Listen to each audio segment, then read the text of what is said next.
Good evening, Columbus community. I am President Adair, and I am calling the June 2nd regular board meeting of the Columbus Board of Education to order. Mr. Treasurer, will you please call the roll? President Adair, Present. Ms. Beckerly, Present. Mr. Brown, Here. Mr. Cole, I am here.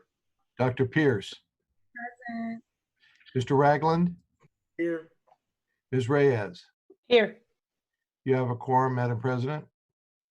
Thank you very much. And we have Dr. Eric Rausch, who will be leading us in the Pledge of Allegiance this evening. Dr. Rausch.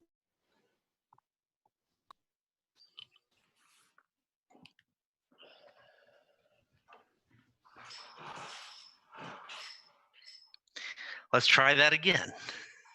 I pledge allegiance to the flag of the United States of America and to the republic for which it stands, one nation, under God, indivisible, with liberty and justice for all. Thank you so much, Dr. Rausch.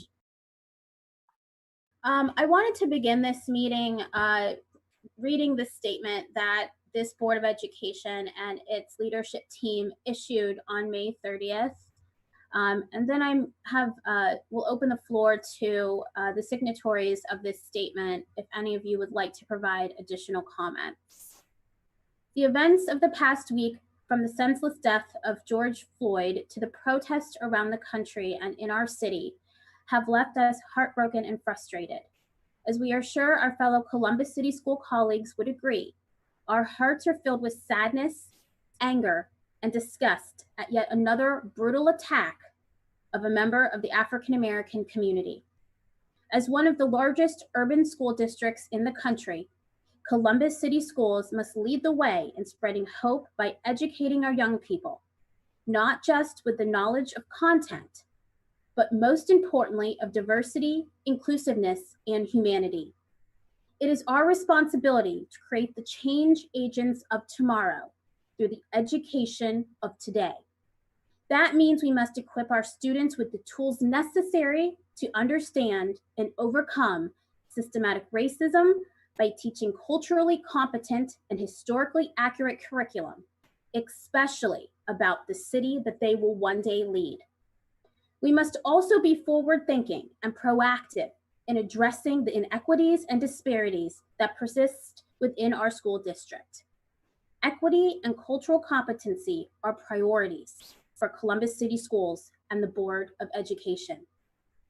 Even though the world may appear scary, ugly, and without hope, now is the time for us to lead with love, compassion, and education. Columbus City Schools is committed to working together as one community to be part of the solution for a better tomorrow. And I would just like to say that I believe we have the leadership team in place to help continue to move us forward, to demonstrate action on this statement, to really conquer issues of disparities and inequity in our system of education. And by addressing those things in our system, we can be part of the holistic solution to show change and to demonstrate change across all systems of government. So at this time, I'd like to open the floor to any member who signed on to this, if you would like to provide any additional brief thoughts and comments. Board Member Brown.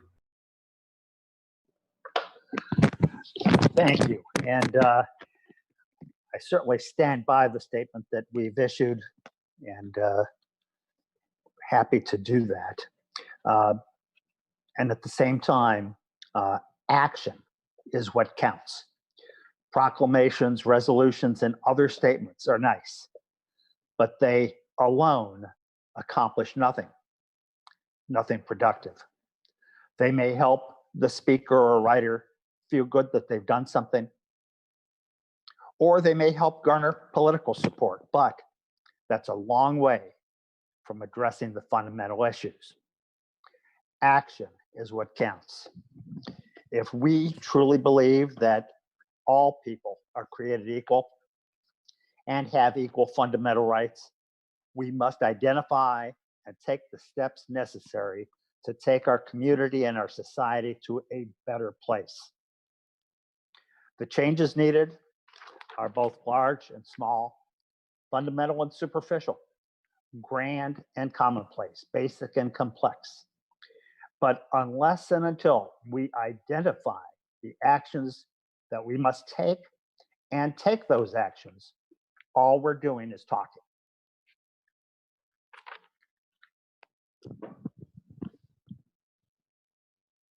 Thank you, Board Member Brown. Anyone else like to provide thoughts? Board Member Ragland. Thank you, President Adair, and thank you, Board Member Brown and the rest of my colleagues for signing on to this. I believe that our students are the change agents of now. Quite frankly, while I was there at a protest on Friday, I saw a lot of CCS young people participating in these demonstrations. And they were doing it in a peaceful manner, doing it and speaking and using their voices. And somehow those voices ended up being co-opted by louder, stronger, older voices. And that is what I feel is a shame with this. For me, the systemic racism that exists within our city, within our nation, can only be broken down systemically. And that is a wealth building function. I do not prioritize the work being done in working with our police departments and law enforcement agencies over the systemic wealth building that needs to happen for Black people specifically. The first slave was brought here in 1619. That was a wealth building enterprise, and everything that followed allowed for us to be in the situation that we are in right now. The free labor of my ancestors got us to what is happening in the streets around our country today. And so, as we address the needs of the people who are out in rightful indignation protesting, this needs to be about the resources that we have at our disposal, specifically going towards the creation of economic justice for Black people specifically. Otherwise, as Board Member Brown said, it is all talk. So show me the money. Thank you. Thank you, Board Member Ragland. Any other comments? Dr. Pierce. So first I want to take a moment. Today is Blackout Tuesday. For all of our young people who may be watching but have chose to black out on social media today, know that I wear my black in solidarity to stand with you all. I see you out in the streets protesting very peacefully. Know that I support you in that. Oftentimes, individuals look at the violence, the frustrations, the emotions that are expressed and say, this isn't what protest is supposed to look like. As a scholar in this area, know that the protest that you are doing, sometimes the violence that happens, the riots, the destruction, is your voice. Historically, communities have done that. That is a part of the tools that you have to use to get governmental agencies and institutions to recognize what you are feeling and to take action to improve your lived experience. Also, I'd like to say that this afternoon, I attended a press conference, and there are a number of governmental institutions and agencies that are adopting resolutions and indicating that racism is a public health crisis. At this time, I'd like to stand in solidarity with all of our elected officials in noting that, in fact, racism is a public health crisis. But I will echo the words of our president, President Adair, in indicating that we on this board have the leaders that are standing in the vanguard, prepared, currently taking action to not just create a better future, but to create a better present for our students, our staff.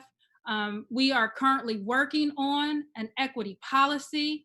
Our superintendent, I'm sure, has announced several times over that we will have a director or chief of equity coming into our district. Family, community, we understand the work that needs to be done. We're doing that work. We want to continue to partner with you, with the stakeholders, with individuals that feel that they have been marginalized, isolated, and kept out of the decision-making room, that the door is shut. Know that with your Columbus City Schools, the door is open. We stand with you, we fight for you, and we join with other, again, nonprofits, businesses, faith-based, community agents that are dedicated to taking the transformational action that's necessary to create true, authentic change in our community. Thank you, Dr. Pierce. Any other comments? Thank you. And as Dr. Pierce said, and as you've heard Madam this, President, if I may. yes, I'm sorry, your hand. No, forgive me. I thank you so much for giving us this opportunity, and I will express my sentiments in brevity. I had the opportunity to participate in some of the peaceful marches over the past several days. I've had the opportunity to have my family with me and my own children be able to have the opportunity to express their concerns and their anxieties about the happenings of the day. Needless to say, for all of us, it has been a very tough week. And I feel like today, understanding today is only Tuesday, it's been pretty tough up until now. With all that being stated, there's something I really want to share with so many of us who are harboring our feelings of anger, harboring our feelings of hurt, anxiety, and dismay. As an African-American man, as a Black man and father and husband in this city, this state, and this country, I've experienced interaction with law enforcement, whether it was as a child riding a bicycle in a neighborhood and being stopped by the police and asked, "Is this your bike? Where'd you get it from? Is your bike registered with the city?" And having to show these credentials as a new kid to a neighborhood, to being involved in things as a teenager out of anger and out of resentment that I may not should have been involved in and didn't make the right decisions, and experience interaction with law enforcement that way. I understand that the heavy hand of law is one that is needed at times to maintain order. When those folks are out there wearing the garments that they're wearing to protect themselves and maintain order, they're coming to that job, to that work with a mindset. If I have on a face shield and bodyguard, I'm coming to that job with a mindset based on my uniform. It is incumbent of us, if we're going to maintain peace, to understand that fundamentally as a means to protect ourselves and others and our property, so that we don't make the mistake of destroying things and totally doing away with a message of peace that it's going to take to address this situation. To those who are really struggling with their feelings right now, and I am one of them, the only remedy to it, to be quite honest with you, is love, is joy, is peace, is forbearance, is a sense of understanding that in order to do this work, there's some long suffering that comes with it. It cannot be done with anger, with envy, with division and factions. It can't be done this way. It cannot. We cannot be impactful. We cannot make the statement that we want to make to the community, and we cannot get the work that's needed to be done. I'm really excited at the fact that I have the opportunity in this day and time to be a part of this movement to make sure that Black folks here in the city of Columbus and anywhere in this nation state of the United States of America have the opportunity to not only have voice, but impact. I thank you. Thank you, Board Member Cole. Board Member Beckerly. Thank you. I guess, you know, in the category of keeping it real, since my students, if they taught me nothing else, they taught me the importance of that. I have to say that I continue to be worried. There's been a lot of wonderful discussion and talk and appearing to come together. I'm afraid, as Eric said, unless it's followed by action, it's just going to be more of the same. I'm really concerned that unless we start talking about demilitarizing the police and truly putting communities in charge of their own policing, all of this talk of reform is not going to truly be what we need to change things. I worry about this pivot that kept happening both on the national level and on the local level, where, you know, there's all this discussion that, you know, peaceful protesters are okay, but it's those few bad apples, or it's the insurgents or the instigators. And then it almost seems like that becomes a justification for the very policing practices that led to our Congresswoman, our city council president, and our county commissioners getting maced. And that was not part of this other thing that we seem to pivot to. So all of that is sort of churning around, and it has me concerned. And in the category of keeping it real, I continue to worry that the white majority, the people in power, they don't get it. And they don't understand what it's like to send your children out into the world and be concerned that they might have an altercation with the police where they could end up dead. And I, truthfully, I have 2 boys, and I have not had to worry about that with them. I don't know how to convey that understanding, but I think it's real. And in the category of not being as brief as I should be, but sharing a story that brought it home to me in a way that I couldn't ever, no matter how much I tried to understand, I couldn't understand. There was a former student of mine with whom I stayed close after I stopped teaching in high school. And I mean, we continue to be close. He's like family now, but one of the things I was doing was teaching him how to drive. And the day after Philando Castile was shot in Minneapolis in front of his girlfriend and his girlfriend's child, the beloved cafeteria manager, I was so shaken because Michael was in the car with me, and I realized I couldn't protect him. And it was such a foreign feeling to a white woman who was used to not having to worry about this thing. And I don't know how we're going to solve that problem, but that fear, there was just, I'm sure, a hint of what Black parents are feeling when they send their kids out into the world. You know, it stuck with me. And I now have a biracial stepson. Biracial stepson and 2 biracial stepdaughters. And now I worry about them too. But it's real, and we need to keep talking about it in order for people to understand. Thank you, Board Member Beckerly. And I think what you said is correct, and I think it's something that this board is willing to do, and is to have hard discussions, is to talk about the things that are real and important and will make systematic change, to address equity, to address racism, to address hatred, to address the history, to help our students understand, learn, and understand how to take on what they're going to face. And I believe we have the leadership in place to do that. It's critical, and we are at a critical point. And even before this happened, I mean, this was happening, right? This has been happening.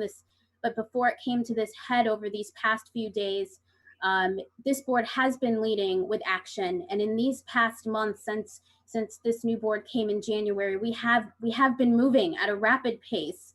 I mean, we will continue to move, and we will continue to ensure change and ensure people are being held accountable. I also want to say, and I want to say this loud and clear to the members of our team, whether you are full-time, part-time, whether you are a student, this organization will not tolerate any type of discrimination or harassment. We are an equal opportunity employer. We have policies in place that will be enforced.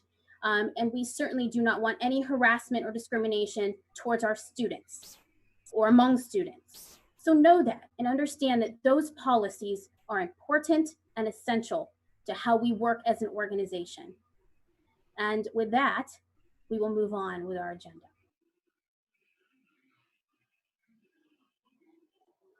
All right, board members, you have the agenda in front of you. We have no board recognitions this evening. We do have one public comment. We will have a report from the superintendent, and there is space for reports from the internal auditor and treasurer, but we are expecting no report. We have no board member matters, I'm sorry. And we have items on our consent agenda this evening. We will then go into, we'll have public or any comments from the Board of Education, and then we will actually end with executive session and adjourning once again from public meetings. So that is our agenda for the evening. Is there a motion to approve the agenda? So moved. Second. Thank you. Mr. Treasurer, please call the roll.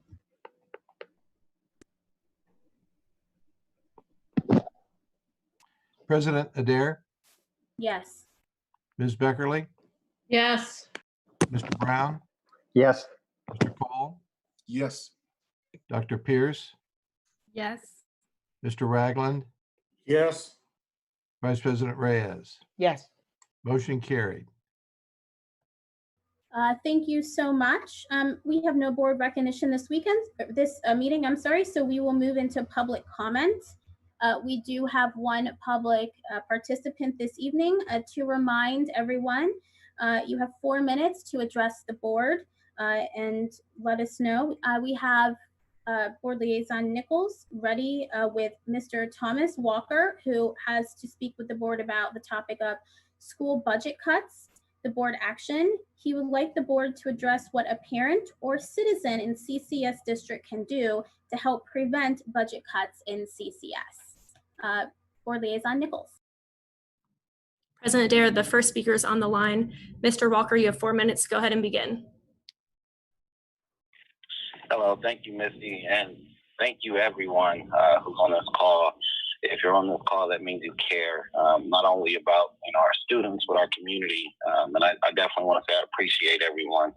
I wanted to touch on the budget cut, specifically just because I read the letter Superintendent Dixon wrote to the State Finance Committee, and it just got me to thinking about who is the Finance Committee and who do they report to and how the money is being divvied up, and we're on this topic of social injustice and disparity and across the board when it comes to Black people, and so I think it was appropriate for me to bring this up.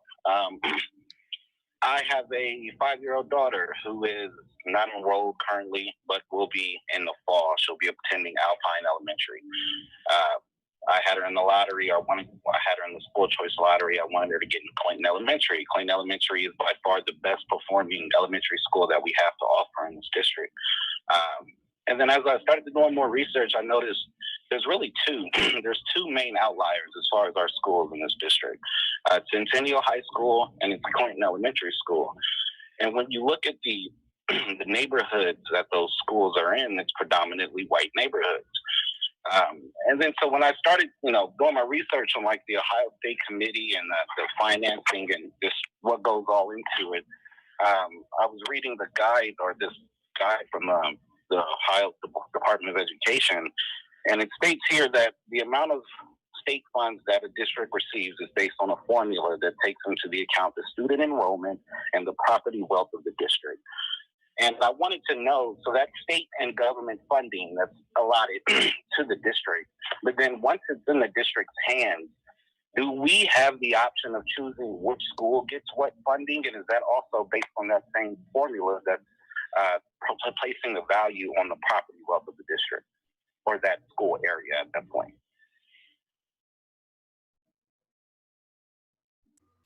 Okay, were you finished? Yes, I am. Thank you. Okay, thank you so much for your comments. Board members, are there any clarifying questions? Thank you, sir, so much. Thank you, Madam President. This is Board Member Michael Cole. I am the Chair of Finance and Appropriation Committee for the Board of Education. My clarifying question to you is, and also to our administration and that of Treasurer Bohoric, is there opportunity to explain, just in brevity, the complexities of equitable funding of school districts? Each neighborhood comes with its own set of school challenges, and it's not even just a neighborhood issue. It's not just confined to that.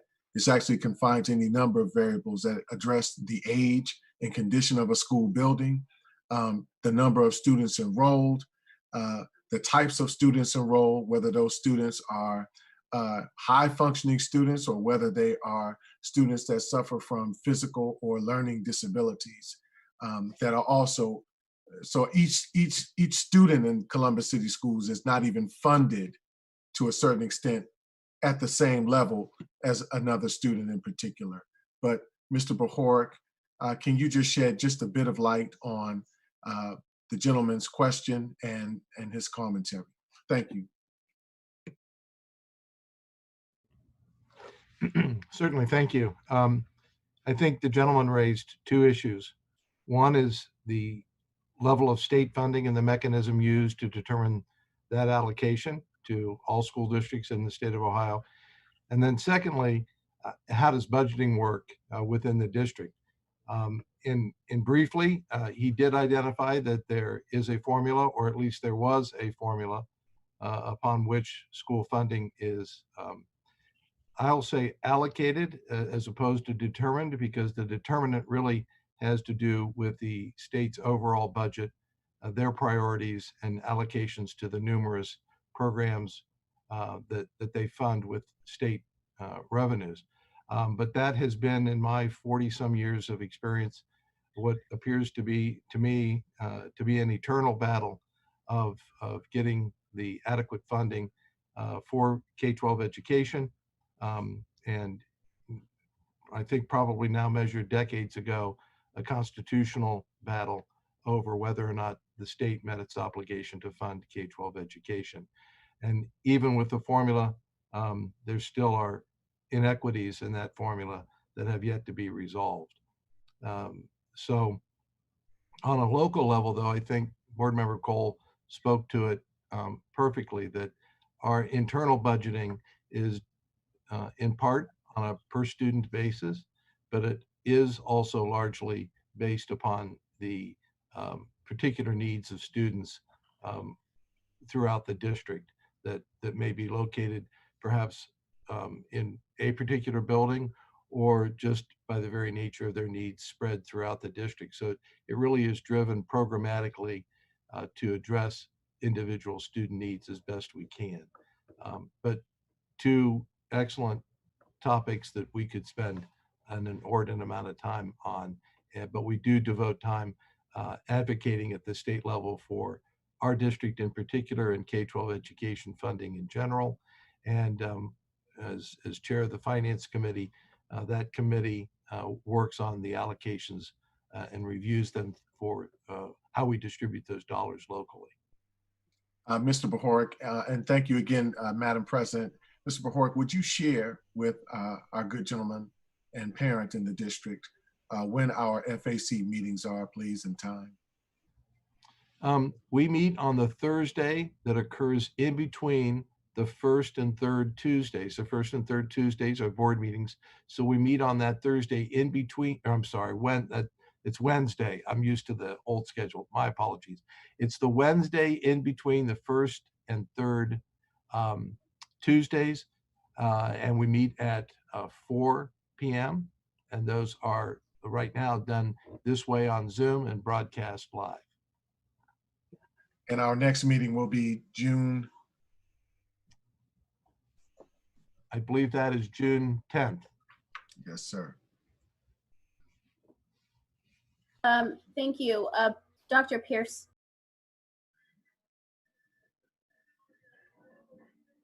Mr. Thomas?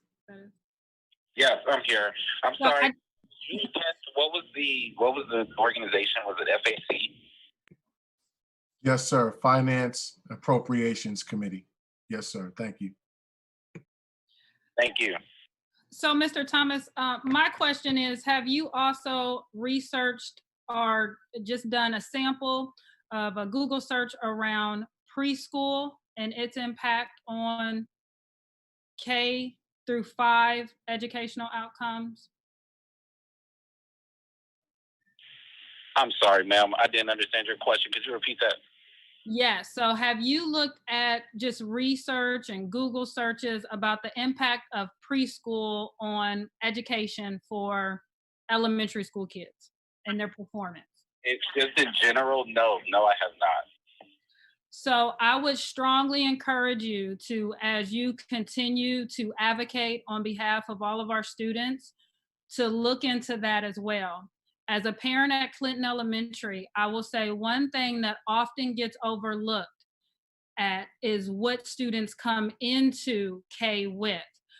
Students who have gone to preschool, where they've been taught letters and numbers and introduced to reading, have a vocabulary that is more extensive or larger than students who have not had the opportunity to go to preschool. And so that's why it's so important that our district continue to expand our preschool programs. I know we have, Dr. Dixon could probably speak to this better, but I know we have some strong preschool programs within our district, and we're looking to expand those. It's those elements that also impact the performance that you see at various schools. Another thing I would strongly encourage you to look at are those hidden privileges. Again, as a Clinton parent, we have a very strong PTA, parents that are willing to pay for extra programming, that are willing to pay for extra resources to go into that school to help students perform better.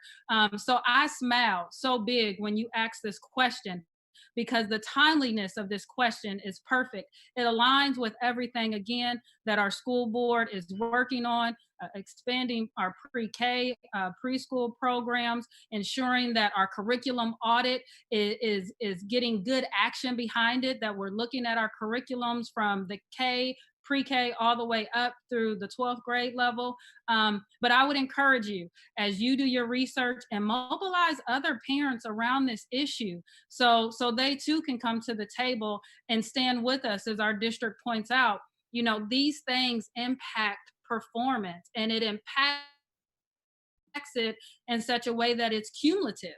So by the time you get to high school, by the time you're preparing for college and career, those extra little hidden privileges, those extra little opportunities have really propelled and pushed some of our students quite far along, while our other students that haven't had those opportunities would have done exceptionally well had they had those opportunities. I'm sorry, ma'am. What's your name again? That was Dr. Tina Pierce. She's board member. Okay. Hidden privileges. When you stated that you all are the faculty members and the parent board, you all are paying for better opportunities that go into the school. What do you mean specifically by that? Well, I'll give you an example. When my children were there, we had the opportunity to participate in chess club.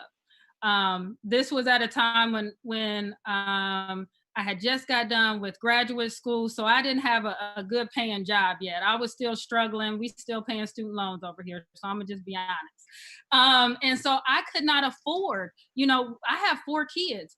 I could not afford to pay $80 each semester for my children to participate in chess club. I just couldn't do it.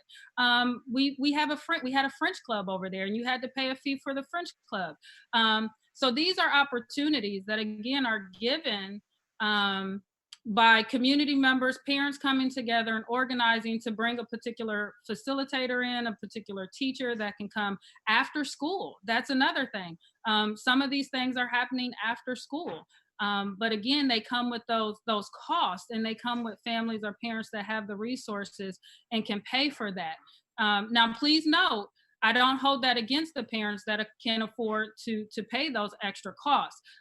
What I stand for and what I advocate for is making the same opportunities available for families and students that cannot afford those opportunities.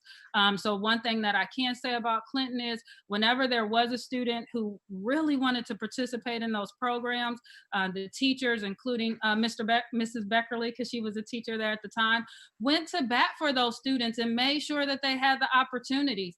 And there was a time when Miss Beckerly called me in and said, Tina, Malcolm really loves this saxophone, and I'm going to sit in my room at lunchtime so he can play with his band. So I couldn't afford to give him those extra lessons, but I tell you what, Miss Beckerly made that opportunity available for him and his friends to play in the band and have that opportunity. So just be mindful of those hidden opportunities, and think about how we can expand those opportunities throughout all of our schools for all of our babies. Yeah, I think that that's super important and highlights again our equity work. So thank you, Dr. Pierce, for bringing that up. Board Member Brown, do you have a clarifying question? I do have a very brief question, and that is, Mr. Thomas, thank you for your interest in the subject of school finance. It is a complex subject, and we've barely touched the surface with some of the answers that you've been provided. I was just going to ask if you're interested in following up. This is a challenging way in which to try to have a conversation. Please contact me. I'm happy to either sit down and talk, or maybe have a conversation on the phone these days, and try to answer your question more fully than what we can do here online. Misty Nichols, who you're working with to get into the call, can provide my contact information, or you can leave yours with her. Absolutely. I am 110% interested in that. And thank you for the offer and the opportunity. And that goes for everyone else there as well. If you're, I want to get involved as much as possible, just to be 100% transparent with all of you. I am a Black young man, graduated from Brookhaven High School in the class of 2012. Brookhaven was recently closed down a couple years ago due to funding and student body issues, as we all, I'm sure you know. But absolutely, I think with all that's going on, we all are probably the ones that care, at least, are trying to find ways. I definitely appreciate the opportunity to do so in any way. Thank you so much, Mr. Walker, and thank you for being an engaged parent, community member, and alumni. And we can certainly use your support as well as others. And that's kind of a call out to anyone in the community. Please visit our website. We have numerous committees. One was mentioned tonight, the Finance Committee, but we have others that you can follow along. You can get involved. We have community seats that are sometimes open. We have different task force. We have a whole engagement team, a whole engagement department that is just looking for you to come and get involved. So thank you so much, Mr. Walker, for talking with us and bringing these issues to us. So thank you. All right, we do not have any other speakers this evening, so that will close the public comment portion of our meeting, and we will now move to the superintendent for her report. Madam Superintendent.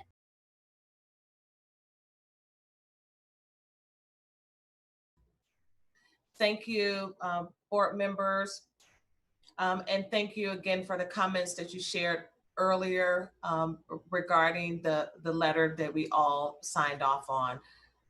As the leader of this organization, as it was stated, we have a lot of work to do, and I am so happy that we have a board and a leadership team that's committed to having those tough conversations and putting those action plans in place. And I know that the board is going to monitor those plans that we put in place. But those tough conversations are needed. And we're going to move forward to also partnering with those institutions who can help us in having those conversations across the entire district. Tonight, I would like to report on a singular issue that impacts Columbus City Schools, and that is reopening for the 2021 school year. There are two elements that I would like to report on this evening. And one is the process and extensive work that's underway now with our staff and partners to help determine what the new year will look like. And then the second is the budget challenges related to providing those best educational opportunities, while we also know that we have to protect the health and safety of our students and staff from COVID-19. Like many organizations, we continue to face the uncertainty during this pandemic. But we know that our organization impacts the lives of 50,000 students. And thinking about making sure that we do that and we do that well is another thing that keeps me up at night. So recently, we have established the reopening task force, and we know that we have to have a plan for returning to school buildings that adhere to social distancing guidelines and provides equitable educational opportunities for all of our students. You notice that Governor DeWine briefly discussed the reopening during his press conference today. And the governor stated that he fully intends to have schools reopen in the fall, but that district start date will be solely determined by his local Board of Education. The state will provide broad guidelines to each district in regard to health and safety, fully recognizing that each of the more than 600 districts in the state is very different, with different needs and different situations. So we know that our country and our community especially has been hit the hardest by COVID virus than any other area in the state of Ohio. So this makes our planning work even more important as we consider the health and safety of our students, their families, and our staff.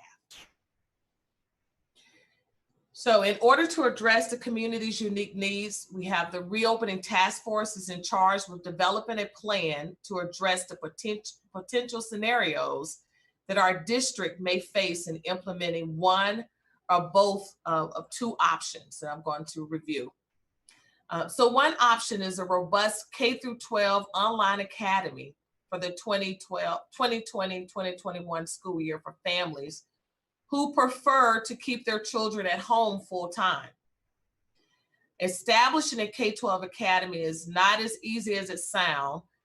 A full-fledged K-12 online academy option is not the same as a virtual learning curriculum that our students and family experienced the past 2 months.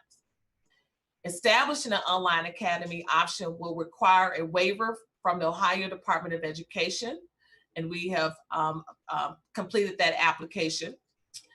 And currently, Ohio school districts do not have the authority to operate e-schools if they so choose. So we have to complete that waiver.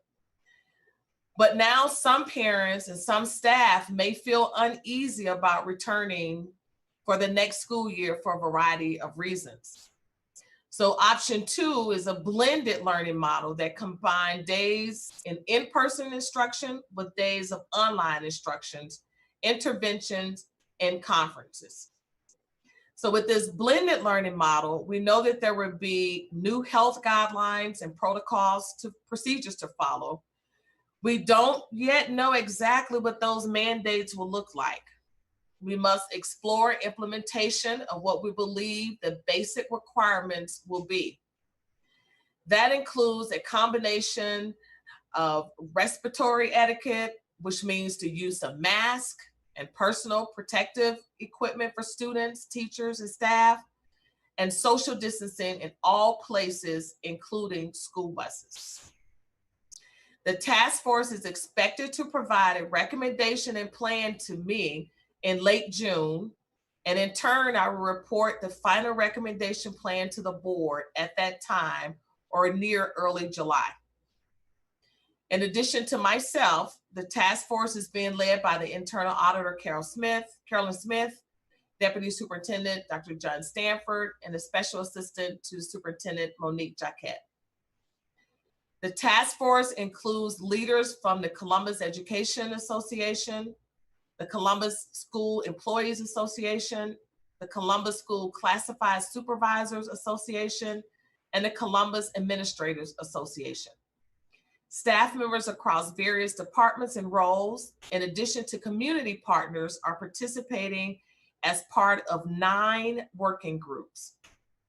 The working groups are established by topic and include health, socio-emotional, and safety, academics, virtual learning, engagement, operations, human resources, budget and finance, central office operation, legislative, and board policy. So one of the first priorities for the reopening task force is to engage district families to determine their needs and desires for next school year. Families can expect to receive a phone call and email survey this week to provide input to the task force. This survey effort is being led by our Chief Accountability Officer, Dr. Michelle Klein, and our Chief Communication Officer, Scott Wortman. We understand the importance of including our families and students in this process. As we often discuss, our district is not a one-size-fits-all by any means. We must be flexible, innovative, forward-thinking in this work. And make no mistake, it is a heavy lift that I am describing. There are many, many questions that must be asked with no easy answers at this time. But we must consider every possible question, and we must consider every possible scenario that may be required of us to reopen in just 3 months. We must balance our responsibility to provide meaningful instruction and meet the needs of our families, while also prioritizing health and safety of our students, staff, and our community. As an enormous part of the task force work is working on our cost scenarios. We could see a 20% increase in our expenses coupled with a 20% reduction in our revenues from reduced state funding. And you heard me correctly, we could see a 20% increase in our expenses coupled with a 20% reduction in our revenues. So let me give you an idea of just a few of the questions we must ask and then work to assign related costs of reopening our schools. First, questions regarding face masks. Will all students and staff be required to wear face masks when they return? If so, what is our obligation to provide these masks? Are there enough masks available for purchase in the open market to meet the demand? In a district of 50,000 students, considering 2 masks per day for each student, 1 in the morning, 1 in the afternoon, we would need to provide more than 100,000 single-use masks per day, every day that school is in session. This is estimated to cost at least $17 million. Next, the issue of providing hand sanitizer. We would need to place hand sanitizer at the entrance of each classroom, in high traffic areas, and at locations of egress and ingress. With 50,000 students and 9,000 employees, we're estimated to need to purchase 1 million bottles of hand sanitizers per school year. At $10 per bottle, this is estimated to cost $10 million.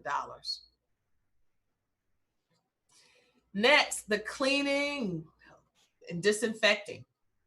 Will there be a requirement to clean and disinfect areas including handrails, doorknobs, desks, computers, etc.?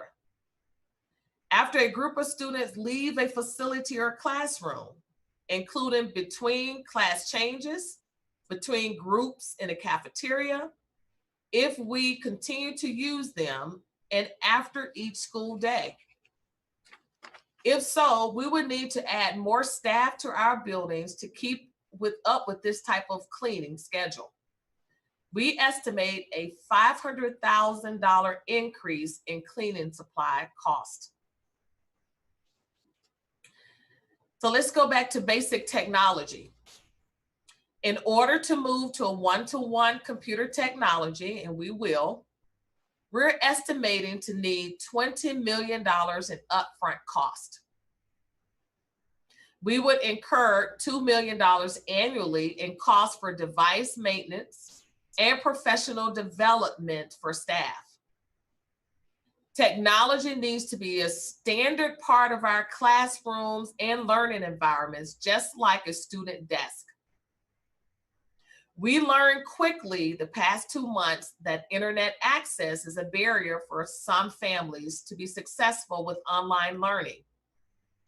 One approach is the need to purchase additional Wi-Fi hotspots and distribute them to families in need.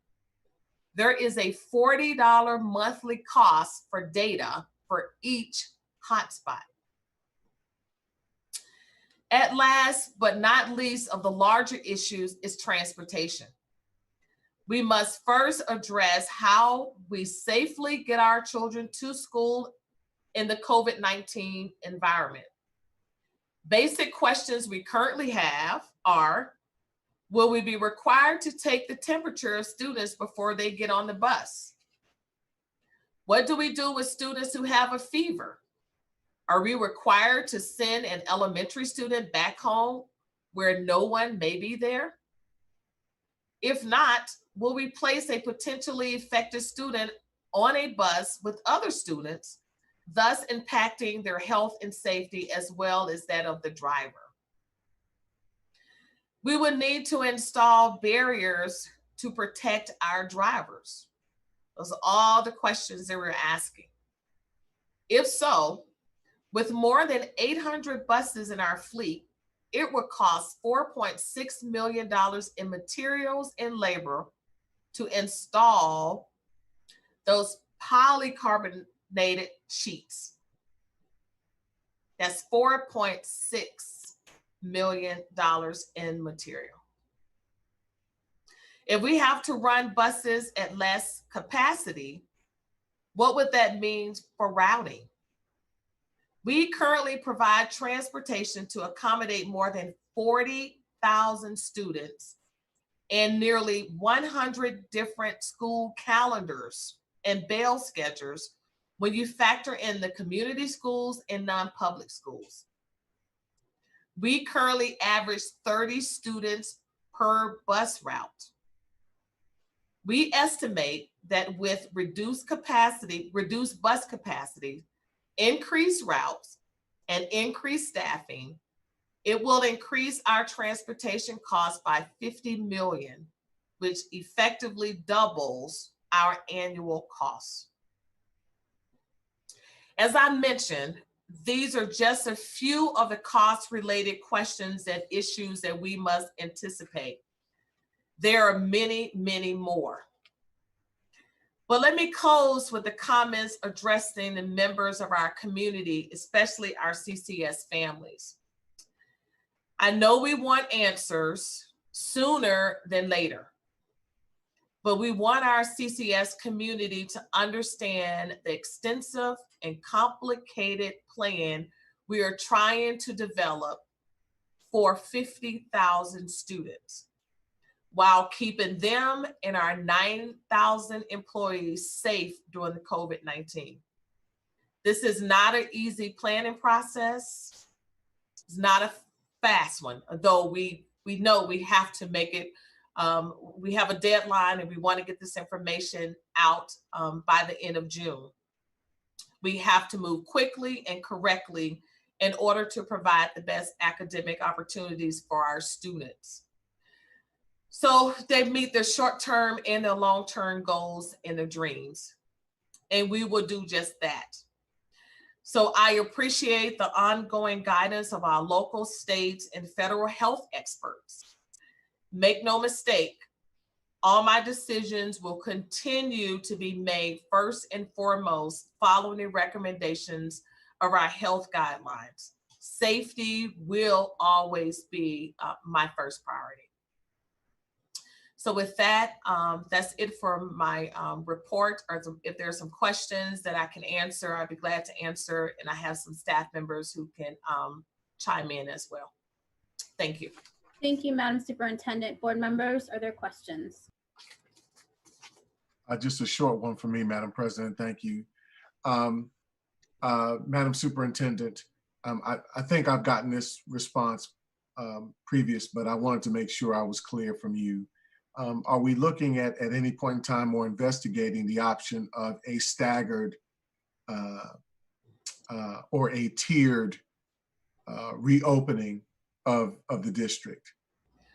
Again, that information is been explored by our working groups, and we will bring that back to the board at the end of June. So we have many scenarios that are being explored.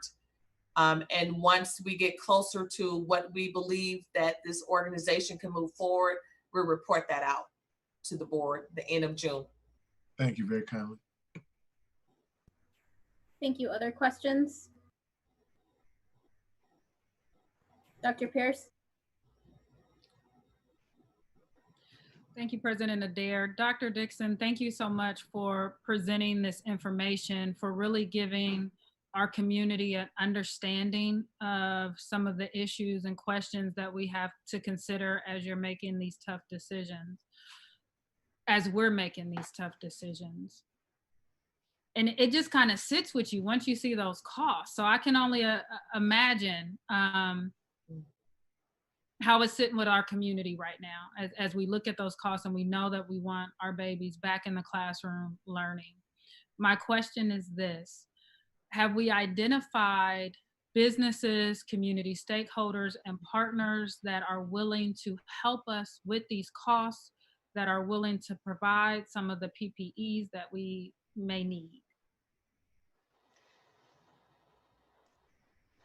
At this point, we have some few people who have offered some support, but we want to make sure that we have a comprehensive list of those things that we do need. I am working with the city, with Matt Smidle and the mayor, who are going to assist with the technology. So they have committed to helping us. We are getting that information to report back to them regarding that piece. So again, we want to make sure that we know exactly what we need, and then we will go out and see what additional support we can get from our business partners. But the city has stepped up and said, whatever we need, they are there to help us. And we're very happy that we have Matt and in the city who have committed to some short-term and long-term support, especially when it comes to technology, because we know we need to work on broadband access for our families, and that's a long-term commitment with the city. But in the short term, they have, as I stated, offer some support regarding technology. Thank you so much, Dr. Dixon. Other questions? Board Member Ragland?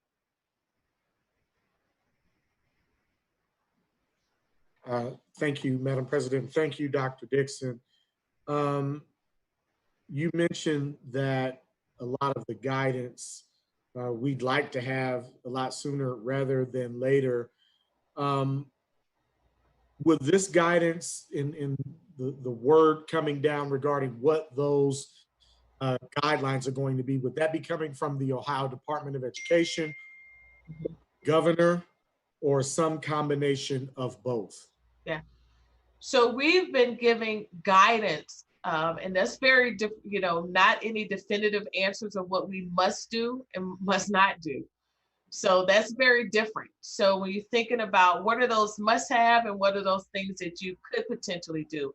And right now districts have been just given a lot of guidance. So we are working together with community partners and other stakeholders to do what we believe is best for Columbus students following the health guidelines. So there are some guiding documents that we have from ODE, some other guiding documents that we have from other entities, and we are keeping those stored in a Google document platform. So all of our working groups have access to what other districts are doing, what other organizations have advised. So we have all of those documents available for our teams. But again, as a lot of guidance that's been provided, but districts really have their autonomy to kind of figure out what they believe is best for their school community. And that's pretty much what the governor kind of outlined today, that each school district is different and they have to do what's best for their school district. So then the long and short of it is we are not waiting on anything else from either the government or ODE that would be a requirement for us. Correct. What we have from them is what we need to go with, and the task force is now empowered to come up with the best case scenario for us. Correct. Correct. Okay.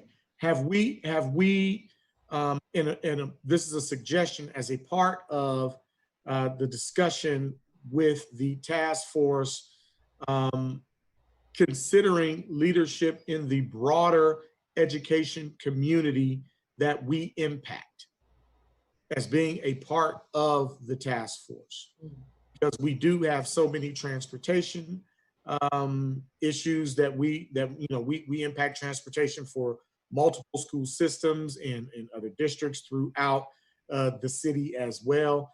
Having those types of entities at the table with us as we make decisions really kind of allows for a spirit of cooperation. Yeah. In through this process as well. And so it might be a suggestion to talk to our partners that we impact and that we partner with, and having them be a part of the task force so that their input is at least heard, not necessarily maybe voting members, but members, that don't necessarily have, kind of ex officio, but really kind of an advisory role, so that they know and understand and they can work with that committee specifically. I think that's a suggestion for you as you kind of go through this process. When will be the first meeting of the task force? Is that something that will be a public meeting? Yeah. Is that something that board members will be allowed to listen in on? What will that process look like? So the working groups have already started. They're working. And then so we'll report back to the board. So we will be making reports to the board based on what the working groups are coming up with. There may be, to your first question, there may be an opportunity to talk with other entities about the operational piece. But I think it's very important that our plan is for the plan for our kids, how we decide that we're going to educate our students, because there are some restraints when it comes to other entities. So for example, when we talk about transportation, we have to make a decision of how we are going to transport Columbus City School students. And currently, we transport other students based on their schedules. All right. And so it is important, I believe, that we focus on our students and we get our plan. And then when we're ready to talk about how that may impact other entities, then we go and sit with them to see, okay, here's our plan, how best we implement this with what you may want to do. And I think that's very important for this process. Moving forward, I think that's important. But I appreciate you stating that, and we'll make sure when it's time to look at how our plan or thoughts may impact other entities. I think it'd be a good opportunity to bring those people to the table, especially with the operational piece. That's going to be important. Thank you, Dr. Dixon. Thank you, Madam President. Dr. Dixon, you mentioned a survey. When should our community be looking for that in their email, text, website, however it's coming? Thank you. And I know Dr. Klein is here as well. That is going out this week. Dr. Klein, do you want to speak to the survey? Yes, ma'am. Good evening. Yes, the survey is completed. It is being done in translation languages of our top 5, and will start going out tomorrow via phone dialer and also via email over the next 2 days. Thank you. Mm-hmm. And again, just a reminder, just think about the multiple languages that we have.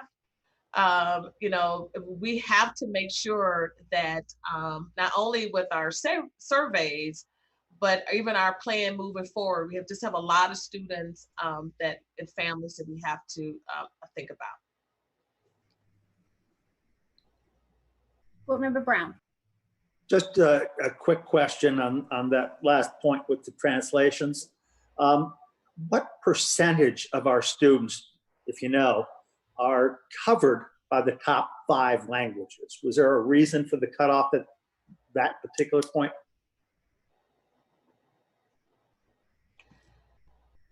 I believe it's because who we have, and I would see if Michelle, you want to? Yes. Gotcha. Okay. Yes, ma'am. Thank you, Dr. Dixon. To Board President Adair, to Board Member Eric Brown's question, the top 5 language is something that we agreed to, that we would always support as part of an action plan, but that actually covers 94.8% of our population. Thank you. Thank you. Any other questions for the superintendent? And board members, again, I just want to say, if you need some other information, please don't hesitate to let me know. We're going to, as we report out, I can provide something on Friday, so you kind of know, how we're proceeding, what are some barriers. Just let me know what you need, so that when I come to in June, that it's you've known what the process was and how we engaged and where we are landing. Thank you, Superintendent. Okay, does the Internal Auditor, Madam Internal Auditor, do you have a report this evening? Thank you, President Adair. I do not have a report, but if I can just take a second to say that I was very happy to be a signer of the statement that the board sent out on Saturday. Like everyone else, I've been kind of reflecting over, the events of recent. And I would just say that, elections matter.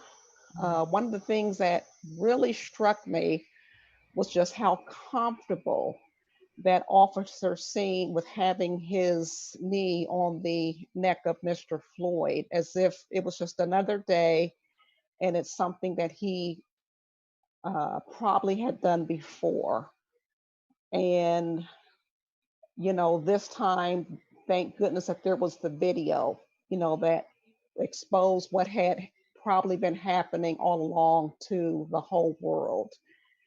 And unfortunately, right here in our community, I saw some pretty comfortable looks on some of the activities that were going on, you know, right here in Columbus.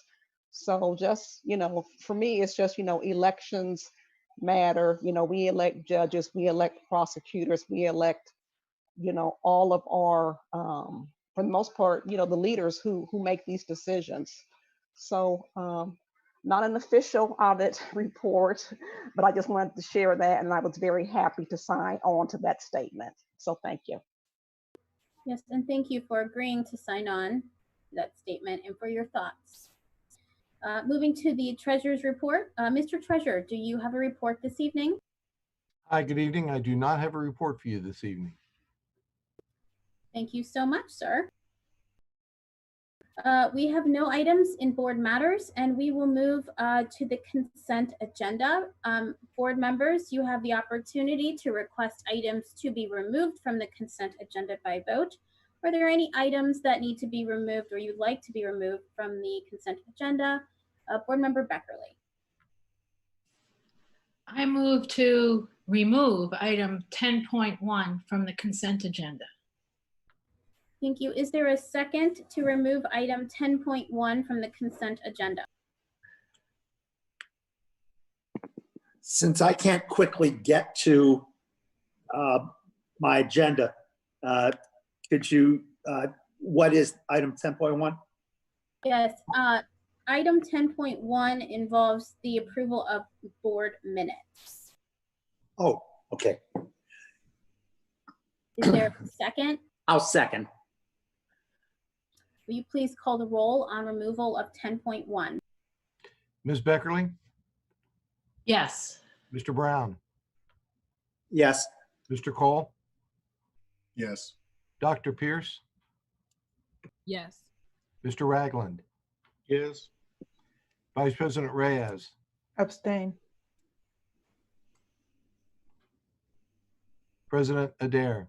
Yes. That motion carried. Thank you.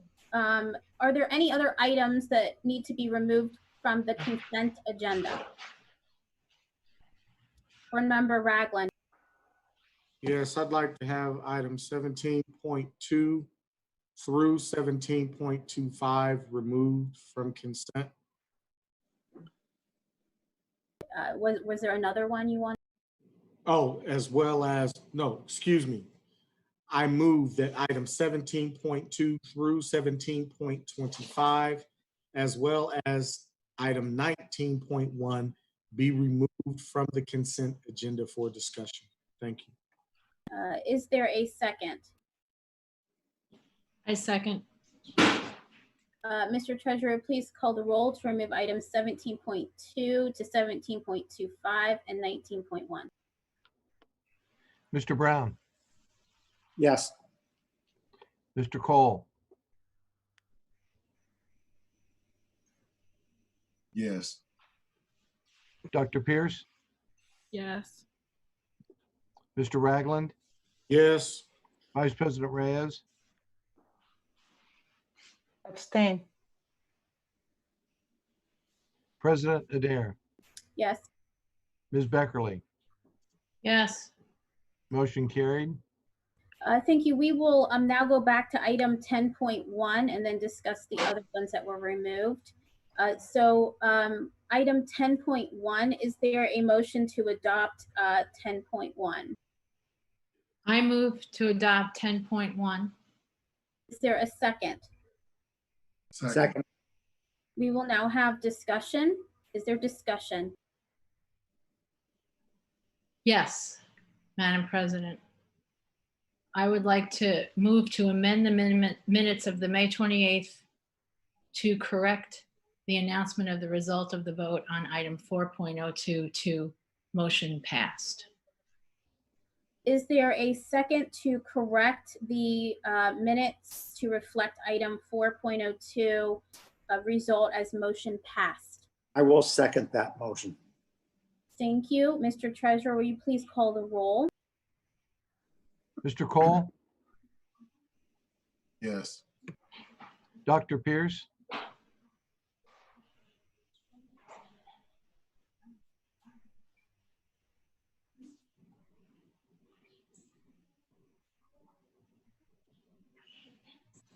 Abstain. Mr. Ragland, Yes, I have a question. If we had two board members that abstained from the vote on 4.02, wouldn't they have to abstain on the vote to have the correction done? So you were asking for a point of order. Yes. unless Dr. in Roush speaks differently. I would yes. So forgive me, Mr. Treasurer. The question is, they abstained on the initial motion. And so if they abstain on the initial motion, how can they then vote on the motion to change the actual language, I guess, used on the motion? Wouldn't there need to be an abstention across the board on item 4.02 for those that abstained to begin with? That's a point of clarity. And I see Mr. Barnes is ready to. Thank you, Mr. Barnes. No, because the only issue is the vote itself, the announcement of the vote. If they were present for the announcement of the vote is not changing.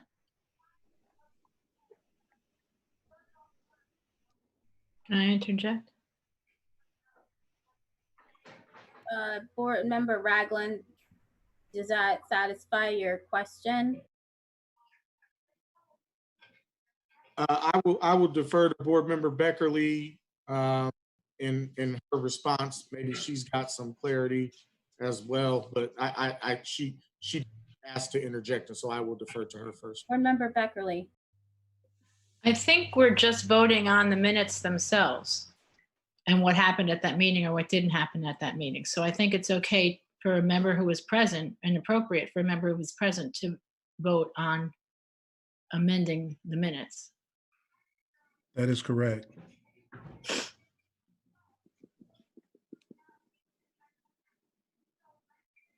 I was under the impression that the vote was for the actual amendment, not the minutes. I was under the impression that we were voting on this particular amendment, and then we would go back and approve all of the minutes. Am I wrong in that? Yes. No, you're correct. No, you're correct, Mr. Ragland. You're correct. This is an amendment. This amendment specifically is to change the call of the result of the vote. And it is the amendment. And my response to you is that I don't believe that your vote as a board member on one issue affects your vote or the ability to vote on another issue. This issue here is simply to amend minutes and is not really, in my opinion, tied to the actual resolutions that were adopted at the previous meeting. Yes, sir. Thank you. Thank you all. With that, I vote yes, Madam President. Thank you. Vice President Reyes, Abstain. President Adair, Yes. Ms. Beckerly, Yes. Mr. Brown. Yes. That motion carried. The Thank minutes you. are now before you as amended. All right, so now we have that amended. We will, I will ask now for a roll call on the item 10.1 on the motion to accept the minutes with the amendment to correct the announcement of the result of the vote on item 4.02 in the May 28th minutes to motion passed. Dr. Pierce, I abstain. Mr. Ragland, Yes. Vice President Reyes, Abstain. President Adair, Yes. Ms. Beckerly, Yes. Mr. Brown, Yes. Mr. Cole, Abstain. motion carried. Thank you. We will now talk about item 17. Actually, Mr. Ragland, how would you pulled these out? How would you like to talk about them, one by one, or do you want to group them all together? Certainly. Thank you, Madam President. First and foremost, before we begin, I'd like to reiterate my call to the board that I have already spoken with Dr. Dixon and Mr. Behort around formalizing parliamentary procedure for the board based on what we just went through and the exercise that we just went through. I do believe that we should formalize a parliamentarian for the board regarding board votes and literally devote resources towards getting that person trained in order to keep us on point regarding these types of issues. I absolutely don't want to add more to Dr. Eric Rausch's plate, but he has been serving in a quasi capacity in that role, and I would support the continuance of that in a more formal fashion. But I would just recommend that we do what is necessary to empower him to be the expert on that issue. And if that requires additional training or otherwise, let's see if we can't do something around that and get that formalized. We've had several parliamentary procedures that have gone astray, and I think that a formalized parliamentarian process would benefit the board. And so I wanted to make sure that I said that on the board floor. My request for the board is that we discuss business and operations legislation starting at 17.2 through 17.25 as a collective. My main concern has everything to do with our LEDE vendors and specifically the number of zeros in zero percentages that we see down the line in this particular block of legislation. I have adamantly talked about our need. Board Member Ragland? Yes. Can we, I want to make sure we have the motion and seconds before we start discussion. Thank you, ma'am. Yes. I appreciate it. Speaking of parliamentary procedure. Amen. Yes. Go for it. Yes, ma'am. You got it. I guess point of order for me now, is it okay to ask for a motion on all of those as a block? Yes. Okay, so I will ask then for a motion for 17.2 to 17.25 and 19.1. So moved. Second. Second. Thank you. Is there discussion? Board Member Ragland. Thank you again, Madam President. For me, we have to address our issues in working with our local economically disadvantaged enterprises with intentionality. I have, really kind of stood on my head with this since I first got started with this opportunity to be a part of the Board of Education. I've been addressing these issues as a small business owner for quite some time now. And quite frankly, based off what we are seeing with our country literally in flames, I have reached my limit of the excuses that we are being given regarding the zeros that we see in this category, particularly in this area. Some of the solutions that I have proposed, I'd like to hear from administration where we are with them, in particularly with the expansion of the department. I've talked specifically about the fact that we have one individual within the district and a $1.5 billion budget that is focused on this particular area with intentionality. I've asked very specifically numerous times from the board floor that this department be expanded. in that discussion, I have not seen or heard of any type of movement on that specifically.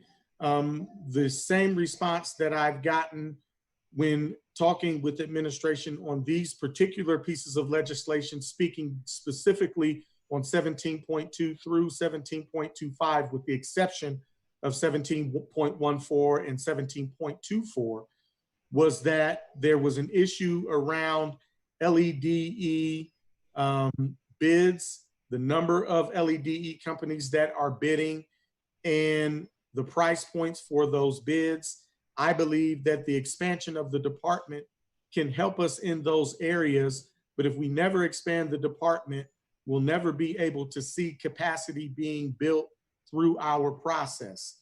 And so when we are discussing issues of equity and we are discussing issues of systemic racism, these are the types of practices that, while legal, lend themselves to the continued degradation of minority business communities throughout the country. And so I can no longer be supportive of this type of practice when the excuses have been the same over time and there's been no movement towards the recommendation of solutions. And so I wanted to have this discussion with our colleagues because I'd like to gauge your temperature on what you believe we need to be doing in order to empower the district to spend its resources with those businesses that have a higher likelihood of hiring our parents. And the reason why I say it specifically like that is because when we have discussions about the achievement gap of African-American students specifically increasing, one of the first things that we mention almost as a collective is that many of our students are coming to us from positions of poverty. Well, how do we express that poverty is the reason why they're not learning the way that we want them to learn, at the same time that we're not using our financial resources to help break the cycle of poverty for their parents and their families? This right here, in this example, is evidence for me that we need to be doing something different. I have also asked the administration to come back to me with suggested policies around what we need to do to use our current infrastructure, using our policy review committee and other apparatus that we have to address these through our policy that can lead to better practices. I'd like to know specifically where we are on those things tonight before we vote on these particular issues. And then regarding 19.1, on May 7 of 2020, I sent an email that I received from the NAACP to our COO, Maurice Odom, regarding the entity that was awarded the contract in 19.1, Miles McClellan, with some clarification language regarding their status as an LEDE. And I'd like to know if the district responded formally to the NAACP regarding the information that was presented in their call to action dated May 5th, but sent to our COO on May 7th. So I know that's a pretty long-winded explanation. I am willing to go back over any of those items in this discussion with my colleagues. Thank you again, Madam President. Thank you, Board Member Ragland. Certainly, those are very important issues that you discussed. They are not quite relative to the discussion about the items on the agenda, though, in terms of voting on it. I do think, though, it is important, and I will certainly, with some flexibility, allow some discussion by board members. But I think that, as you brought up, that was a lot and a lot of information. And we probably need to think through that and address that in a different type of a forum. I know you have been asking for this from the administration, and I believe that they have given some information.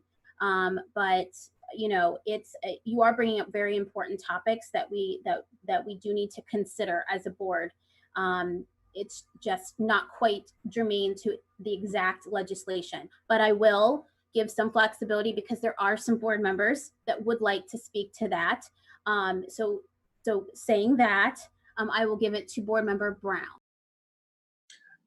Thank you. Thank you. Let me say first that I really don't have the information that you mentioned, James, pertaining to 19.1.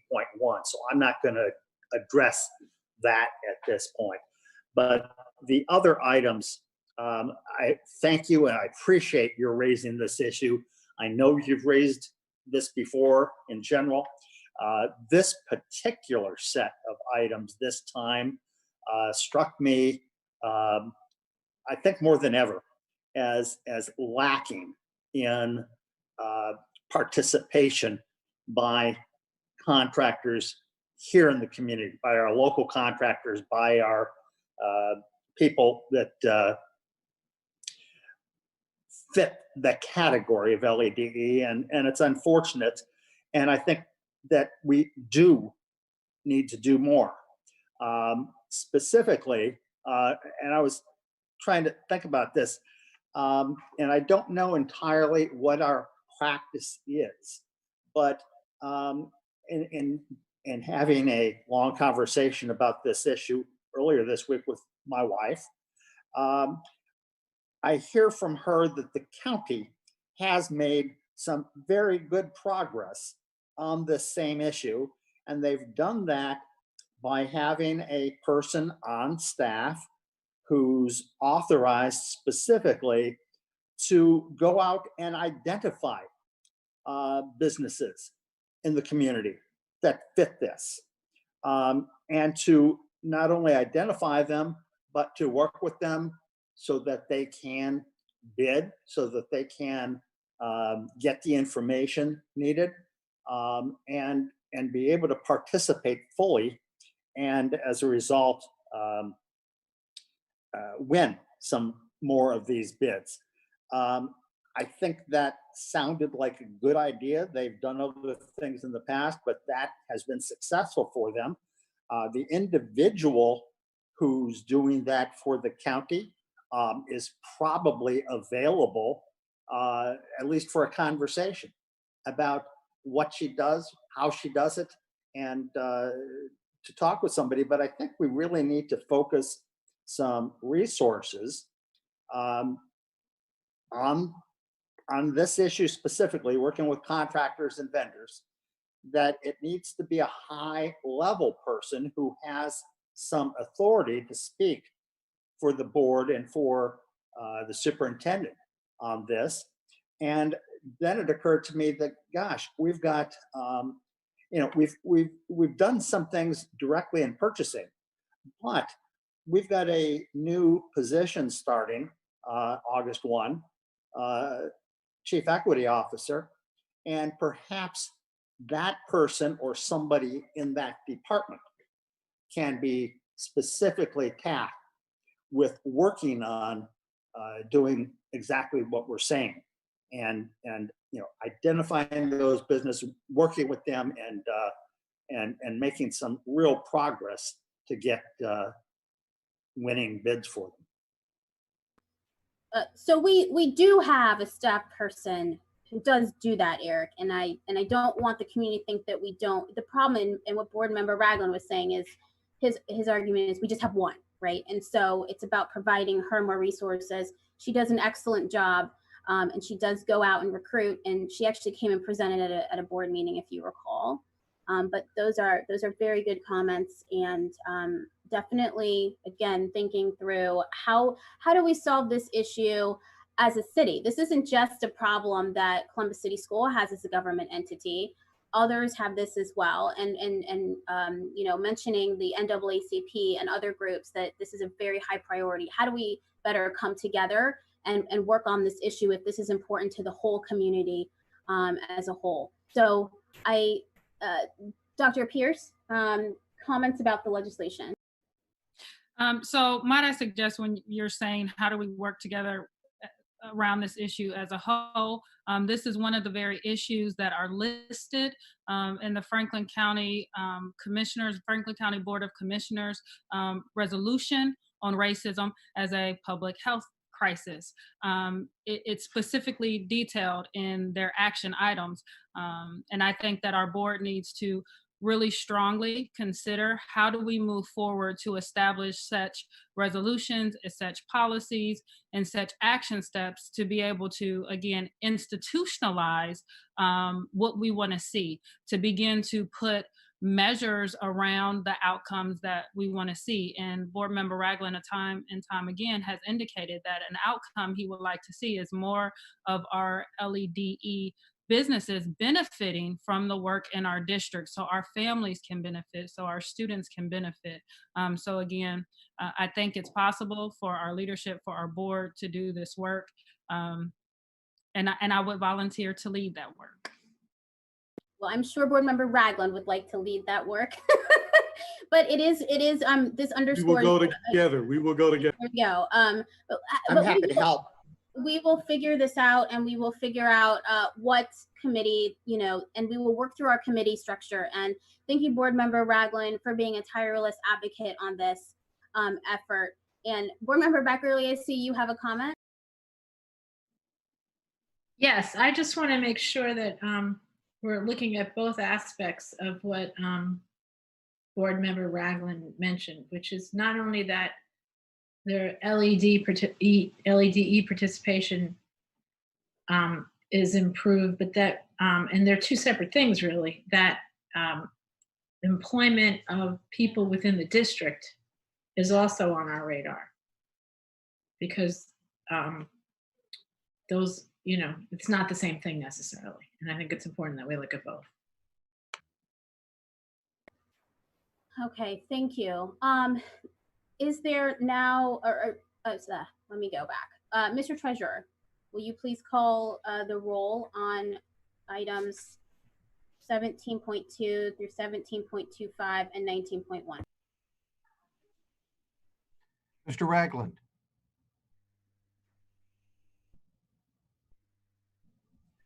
Sorry about that.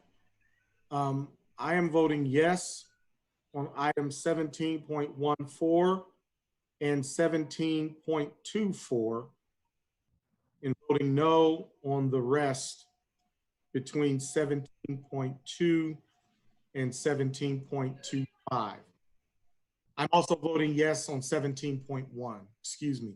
It's a convoluted way of saying it, but I didn't. So 17.1, 17.14, and 17.24 are yes votes for me. 17.1 is not up for consideration right now, Okay, Mr. Ragland. got you. Yes, sir. Thank you. That'll be part of what remains of the consent agenda, okay? Understood. Thank you. So I have you as yes on 17.14, 17.24, and no on the rest. Thank you, sir. Vice President Reyes. Yes. President Adair. Yes. Ms. Beckerly. Yes. Mr. Brown. Yes. Mr. Cole. Yes. Dr. Pierce. Yes. That motion carried. Thank you. We will now move to the rest of the consent agenda, which now maybe it's easier to say, but doesn't include 10.1, 17.2 to 17.25, and 19.1, but everything else between those numbers to 24.3. Motion to approve, Madam President. Second. Please call the roll. I'm sorry, was there discussion? Mr. Ragland, did you have your hand? Yes, I would like a response from the administration on my question around 19.1. That will be noted. We will speak to the superintendent. Please call the roll. Vice President Reyes. Yes.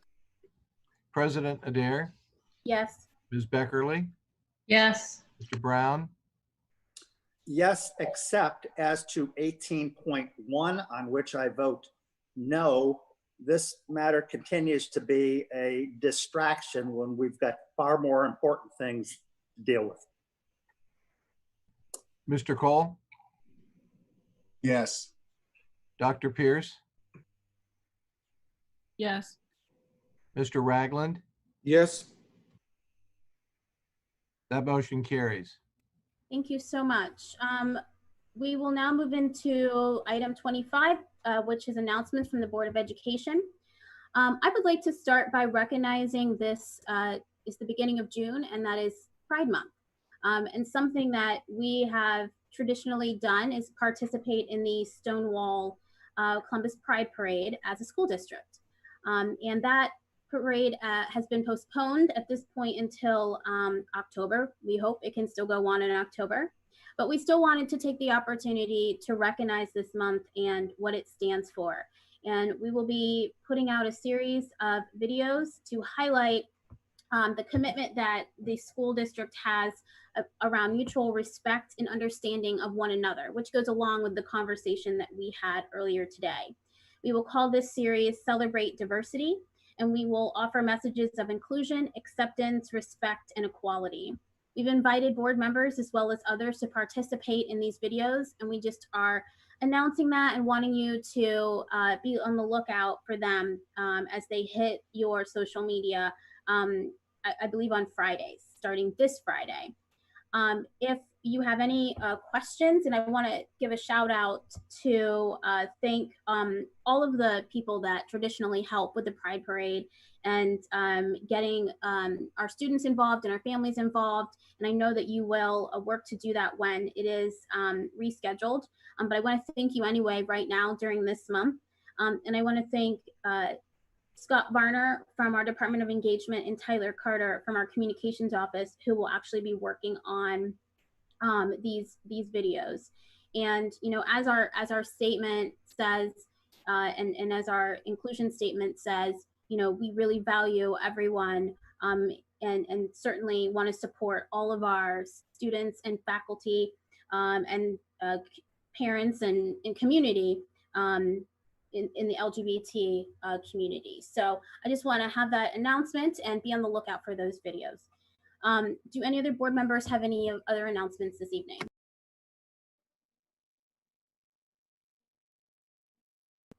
Board Member Pierce. I just want to take a moment to just pause and thank our teachers, our administrators, our staff. We ended the school year. Our students ended the school year in difficult times, right on the heels of COVID-19, and we're still dealing with that. And they were still able to get their educations and finish well in many instances. And I know I have a fifth grader at Clinton Elementary, and she is the last Pierce child that would have had a fifth grade promotion and did not. So to all of our fifth graders who missed that lunch on the lawn, who missed that promotion ceremony, know that we are all so very proud of you. You are still in our thoughts. We celebrate you. We praise every accomplishment that you have. To all our eighth graders, the same thing. To our seniors, I was out and had the great pleasure to deliver yard signs. And let me tell you, I enjoyed delivering those yard signs. I have enjoyed seeing the posts with our seniors with their yard signs, going to their schools to pick up their caps and their gowns. From what I understand, our billboards will be going up. So we are continuing to celebrate the success of our students. So I don't want this meeting to end without acknowledging a huge, heartfelt thank you to our educators, our administrators, our staff members for getting our babies across the finish line during COVID-19. To all of our parents, all of our community members, while we are receiving the emails that you're upset about graduation, yes, we get it, but I just want to tell you, thank you. Thank you for standing next to those babies. Thank you for praising and celebrating and cheering them on. That's what our young people need right now. So again, thank you to everybody for supporting our young people. Thank you, Dr. Pierce. Board Member Cole. Thank you, Madam President. my sister colleague and that of Dr. Pierce stole a little bit of the thunder.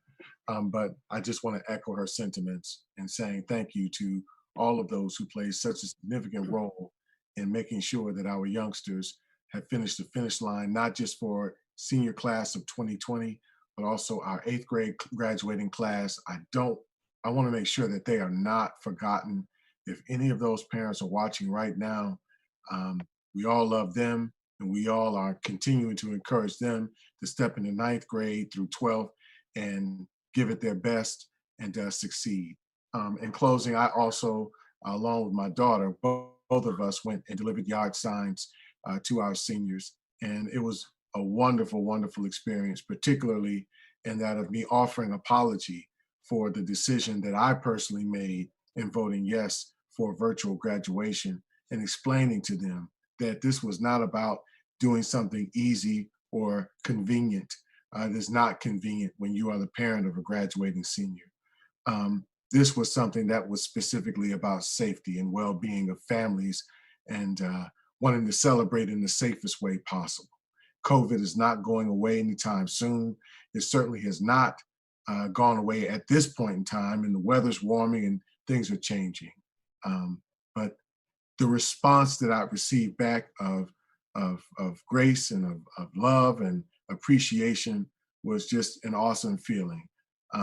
It is very hurtful for me to have to miss graduation this way, because I enjoyed this as much as I enjoyed Christmas. I really do. So I wanted to just share that. Thank you for those who were all engaged, including my other colleagues, Ms. Beckerly, for being there to deliver those yard signs.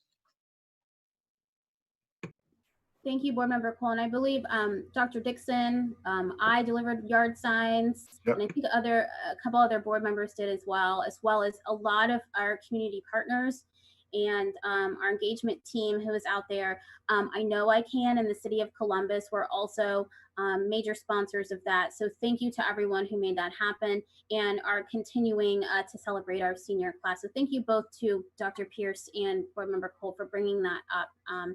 Certainly appreciated. Board Member Brown, it's to you now. Thank you. And I too appreciate the comments made, especially those about our graduating seniors, and hope that they realize that this is just another step in their education, and that they've got ways to go, and they're capable of doing that. I just wanted to touch on one aspect. I know we talked quite a bit at the beginning of the meeting about the racist action that occurred in St. Paul, and that's gotten just huge attention, and deservedly so, because it is so outrageous. But I don't want to overlook the other incident that occurred at almost the same time, and that's Amy Cooper demonstrating her racism to Christopher Cooper. Have acquaintances who know Mr. Cooper and have very, very fine things to say about him. I think what occurred was horrible and terrible. And what especially bothers me about it is it's so commonplace. It's so pervasive. It's the kind of, yes, murdering people is horrible too. The number of incidents is not great, fortunately. But the pervasiveness with which white privilege can inflict the kind of harm that Amy Cooper did potentially do is just everywhere, all the time. And it's something that I think we also need to pay careful attention to, call out every time we have the opportunity, stand up to that, not permit that to take place in our presence, or if we hear about it, it's it's because it's so commonplace that I think it's so bothersome to me, and that too is something that we have to work on, and part of that is educating our students and not just providing the information, but helping to raise them in a way that those won't be their kinds of attitudes. Thank you. Thank you, Board Member Brown. And you too bring up a very, very important point about implicit bias and conscious bias. I'm sure that woman would claim she is not at all racist at all.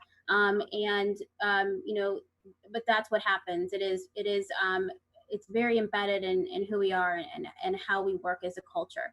I do want to say that, you know, I know when our chief equity officer comes, that is something that you know, I know the superintendent, you can speak about it because I know it's important to you. Dr. Dixon's very important to you about how these issues play out in our school, not just among students and teaching our students, but how are our grown-ups addressing their own kind of implicit bias, and then how does that impact our students in the delivery of our curriculum and education? And I know that that is something that our equity officers, as well as curriculum, and Dr. I don't want to steal your thunder because I know this is really important to you. I don't know if you want to take a second. No, you're fine. Okay.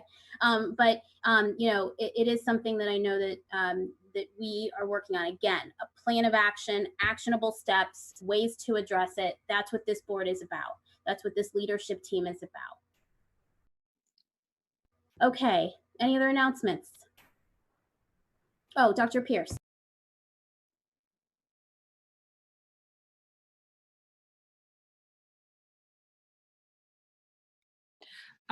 Board President Adair, not that it's an announcement, but that I guess it's a call to action that I would like our board to consider putting a task force together to develop a resolution, again, announcing, raising awareness for outlining actions that our district can take to eliminate, to decrease racism, because we know we've had so many comments in just this meeting about the extent to which racism impacts not just our minority community, so not just our Black and brown students, but also our white students. And as the largest public school system in the state of Ohio, I think that we should definitely lead the way and stand in solidarity with our other governmental agencies, again, the City of Columbus, the Franklin County Commissioners,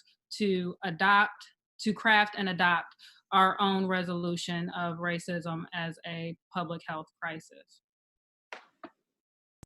Thank you for that comment, and I would say it's a crisis in public education as well, Dr. Pierce.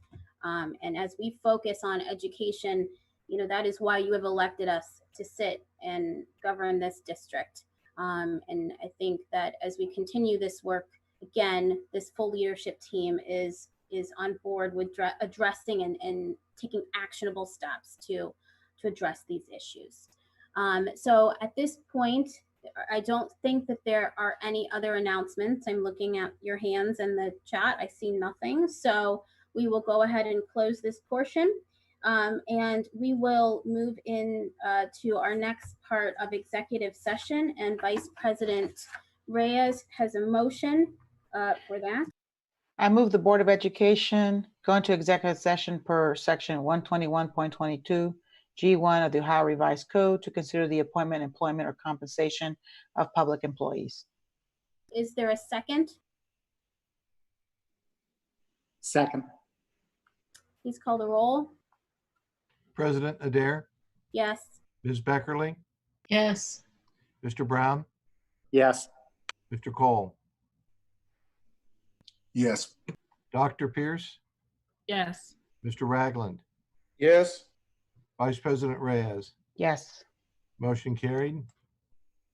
Thank you. And just a reminder to the viewing audience, we will leave the public portion of this meeting and we will come back to officially adjourn our meeting for the evening at the conclusion of our executive session. So we will see you back here in a little while.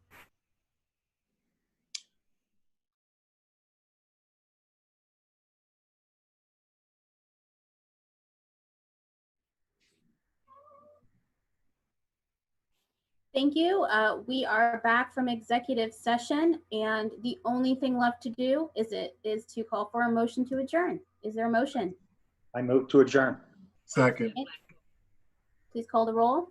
President Adair, Yes. Ms. Beckerly, Yes. Mr. Brown, Yes. Mr. Cole, Yes. Dr. Pierce.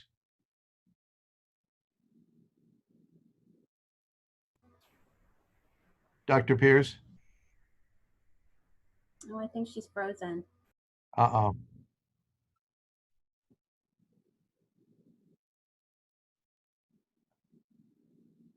Maybe she can't hear us. Are you to me now? Yes, yes, Yeah. ma'am. Yes, I call to adjourn.